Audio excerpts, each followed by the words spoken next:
जावेद अख्तर साहब।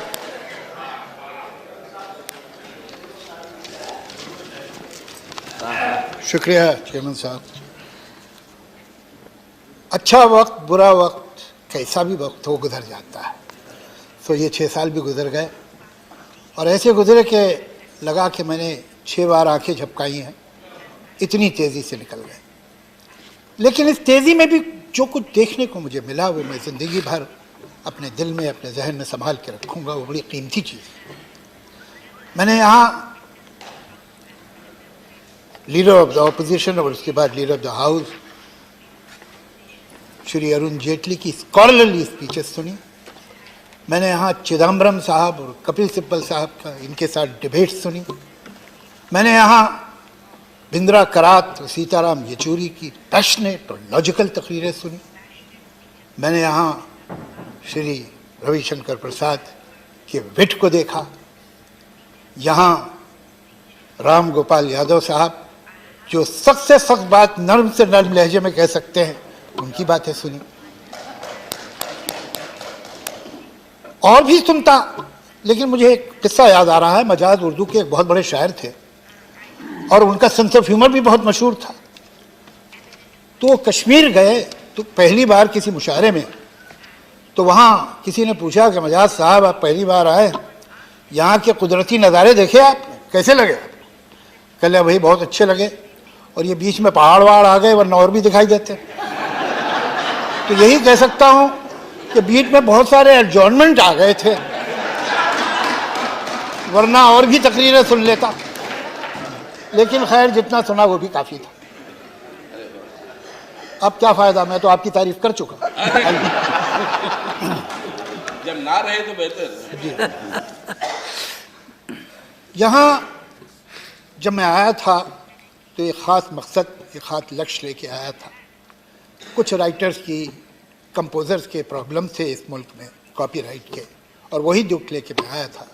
मैं सोनिया जी से मिला अपने साथियों के साथ। उन्होंने हमें मनमोहन सिंह जी के पास भेजा।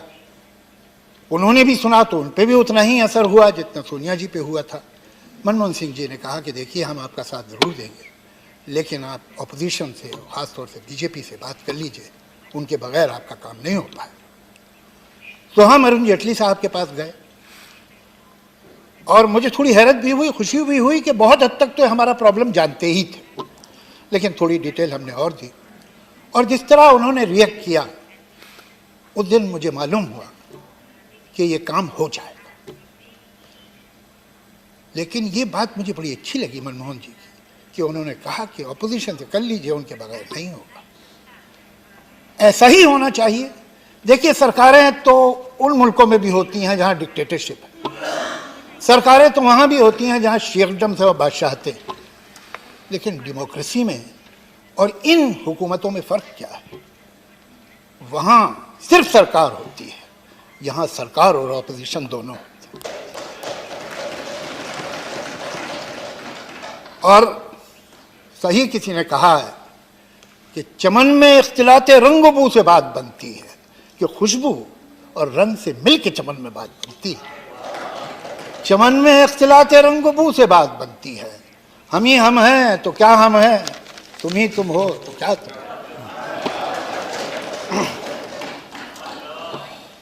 देखिए क्या है कि हम बड़े खुशकिस्मत लोग, और हम शिकायतें तो करते रहते हैं हुकूमतों से भी और देश से भी और समाज से भी, लेकिन जो हमारे पास है उसका शुक्रिया हम अदा नहीं करते जितना हमें करना चाहिए, और जितना उसका एहसान मानना चाहिए उतना हम मानते नहीं। और वो है हमारा संविधान, हमारा कॉन्स्टिट्यूशन। ज़रा नज़र उठा के देखिए, यहाँ से चलेंगे तो दूसरी डेमोक्रेसी आपको मेडिटेरियन कोस्ट पे मिलती है। वो क्या बात है, वो क्या ताकत है हमारी जो हमें यहाँ मिलती है। और ये संविधान हमें डेमोक्रेसी देता, लेकिन डेमोक्रेसी, ये याद रखिए, बगैर सेकुलरिज्म के नहीं हो सकती। ये वो मुल्क हैं जिनमें सेकुलरिज्म नहीं, और इसीलिए डेमोक्रेसी नहीं। डेमोक्रेसी का मतलब क्या होता है कि ज़्यादा जिस बारे में लोगों की राय होगी, जिस तरफ अक्सरियत होगी, जिस तरफ मेजॉरिटी होगी, वो बात मानी जाएगी, जिस तरफ माइनॉरिटी होगी वो बात नहीं मानी जाएगी। लेकिन डेमोक्रेसी ये मान के चलती है कि ये मेजॉरिटी और ये माइनॉरिटी परमानेंट नहीं है, यह हर इशू पे बदलेगी। अगर कोई ऐसी परिभाषा बना दी जाए, अगर कोई ऐसी डेफिनेशन बना दी जाए मेजॉरिटी की और माइनॉरिटी की जो परमानेंट है, तो फिर डेमोक्रेसी तो उसी दिन खत्म हो गई। हम अगर सेकुलरिज्म की बात करें, हम अगर सेकुलरिज्म को बचाने की कोशिश करें, तो किसी एक वर्ग या दूसरे वर्ग पे कोई एहसान नहीं कर रहे। हमको सेकुलरिज्म इसलिए बचाना होगा कि इसके बगैर डेमोक्रेसी ही नहीं बच सकती।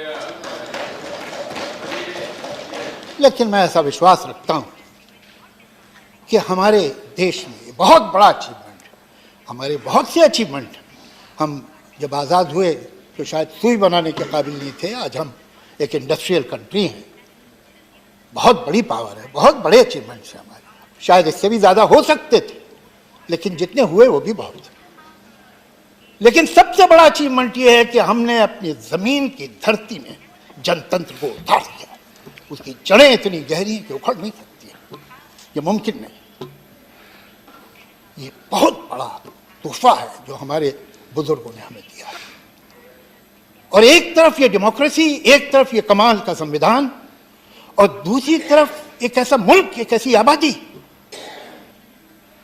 जिसमें 50% लोग जो है वो 27 साल की उम्र से नीचे, जहां 35 करोड़ लोग यंग हैं, 10 साल और 25 साल के बीच में। ये एक यंग मुल्क है, इतनी एनर्जी है इसके पास अच्छा कानून है, इसके पास एनर्जी है, इसके पास इल्म है, टैलेंट है, कैलिबर है। मैं ऐसा मानता हूं, इसलिए नहीं कि मैं हिंदुस्तानी हूं, इसलिए कि ये सच बात है कि एवरेज हिंदुस्तानी का आईक्यू बहुत अच्छा होता है। वो पढ़ा लिखा ना हो, वो गांव में रहता हो, वो जबान टूटी फूटी बोलता हो, लेकिन उसकी अक्ल है, वो नादान नहीं। हर चीज हमारे फेवर में।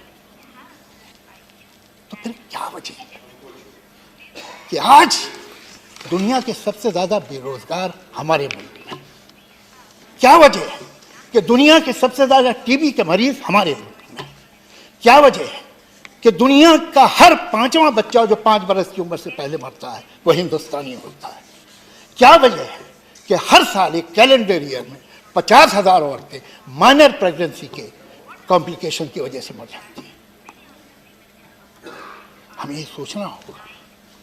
ये शक्ति, ये कानून, ये सिस्टम सब हमारे पास हैं, तो हम तरक्की, डेवलपमेंट करना चाह रहे हैं तो कौन सा, किसका डेवलपमेंट, किसके लिए और किसकी कीमत? डेवलपमेंट जीडीपी नहीं है, डेवलपमेंट है ह्यूमन डेवलपमेंट इंडेक्स। सवाल ये है, जीडीपी तो मैं आपको बताऊं, एक मुल्क है दुनिया में ब्राजील,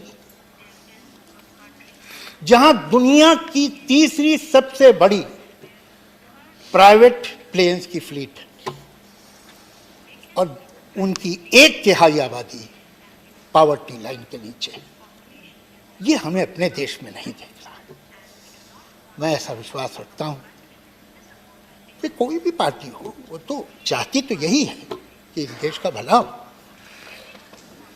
और अगर हम जरा सा उठ जाए, मैं देखता हूं कि जहां ये समस्याएं, बेरोजगारी की, हॉस्पिटल की, दवा की, स्कूल की, कॉलेज की, इंफ्रास्ट्रक्चर की, वहां हम अपनी एनर्जी किन चीजों में लगा रहे हैं? वो क्यों वेस्ट हो रही है? आए दिन कुछ ऐसी बात सुनने को आती है जो न सुनते तो अच्छा था।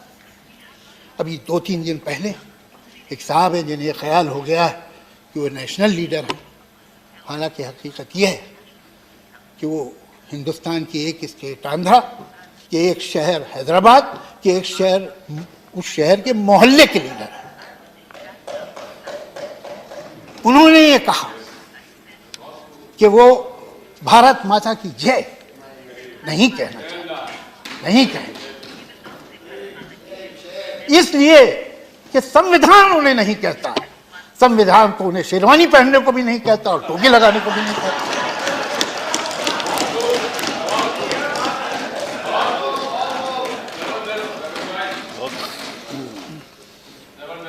मैं ये जानने में इंटरेस्टेड नहीं हूं कि भारत माता की जय कहना मेरा कर्तव्य है कि नहीं, ये मैं जानना भी नहीं चाहता, इसलिए कि ये मेरा कर्तव्य नहीं, मेरा अधिकार। और मैं कहता हूं भारत माता की जय, भारत माता की जय, भारत माता की जय। कि कौन लोग हैं? मैं इस बात को और इनके इस ख्याल को जितने सख्त वर्ड मुमकिन है जो एक्सपंज न हो उनमें कंडेम करता हूं। और मैं इतनी ही सख्ती से एक और नारे को भी कंडेम करता हूं जो अक्सर हिंदुस्तान के शहरों में बोला जाता है, मुसलमान के दो स्थान, कब्रिस्तान या पाकिस्तान। मैं उसे भी कंडेम करता हूं।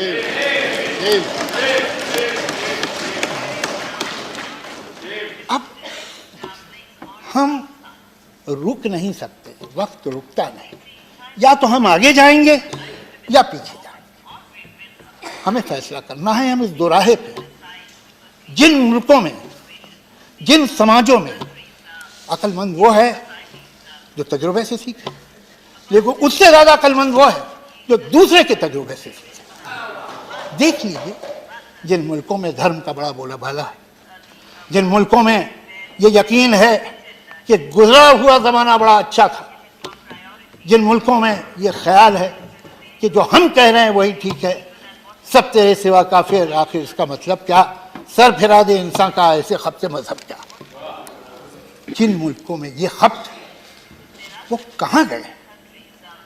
जहां बात पर जबान कटती है, जहां आप एक लफ्ज बोल दें जो धर्म के खिलाफ हो, मजहब के खिलाफ हो, तो फांसी दे दी जाती है।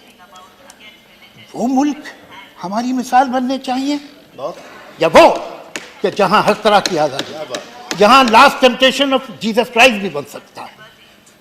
कौन से मुल्क सही है? कहां इंसान आराम से है, कहां गंदगी देता है? ये दोराहा है। आजकल जिसे हम फ्रिंज कहते हैं, वो फ्रिंज दिन ब दिन बड़ी होती जा रही है और उसकी जरूरत नहीं है। मैं शायद मेरे कुछ दोस्त मुझसे नाराज भी हों इस बात, लेकिन ये मैं दिल से समझता हूँ कि इस सरकार में बड़े काबिल लोग भी मौजूद हैं और जो बहुत अच्छा काम करते हैं वो कर सकते हैं, लेकिन उनके ऊपर ये बहुत बड़ी जिम्मेदारी है कि ये सो कॉल्ड फ्रिंज, जो कि न सिर्फ मामूली लीडर्स हैं बल्कि एमएलए भी हैं, एमपी भी हैं, मिनिस्टर ऑफ स्टेट भी हैं और कभी कभी मिनिस्टर भी हैं, वो इनको काबू में ले। इसलिए जावेद साहब जी, मजबूरन मेरी नजर घड़ी पे है। मैं भी मानता हूं सर, वक्त अच्छा नहीं है। मैं बिल्कुल आपके साथ हूं। तो मैं यही उम्मीद करूंगा कि ऑपोजिशन हो कि सरकार, ऑपोजिशन का भी रोल है, इसलिए कि ये जो नौजवान हैं ये हमेशा नौजवान नहीं रहेंगे। जापान ये एडवांटेज खो चुका है, चीन ये एडवांटेज खो रहा है। आपके पास ज्यादा से ज्यादा 20 साल हैं जब आपके पास ये एनर्जी है। आप एक प्लेटो पे पहुंच जाएंगे, फिर वहां बहुत दोनों चलेंगे, 100-150 साल बाद फिर ये हालात आएंगे। तो ऑपोजिशन को भी सोचना चाहिए और सरकार को भी कि यहाँ काम, ये एडजॉर्नमेंट जो है हमें आगे नहीं ले जाएंगे और ये पोलराइजेशन भी हमें आगे नहीं ले जाएगा। एक ऐसा हिंदुस्तान बने, और बन सकता है, बहुत मुश्किल नहीं है, बहुत आसान है, कि जहाँ हर सर पे छत हो, जहाँ स्तन पे कपड़ा हो, जहाँ पेट में रोटी हो, जहाँ हर एक के पास दवा हो, इलाज हो, स्कूल, सड़कें हो, बिजली हो, पुल हो सकता है।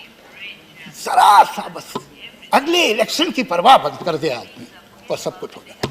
बहुत बहुत शुक्रिया। शुक्रिया।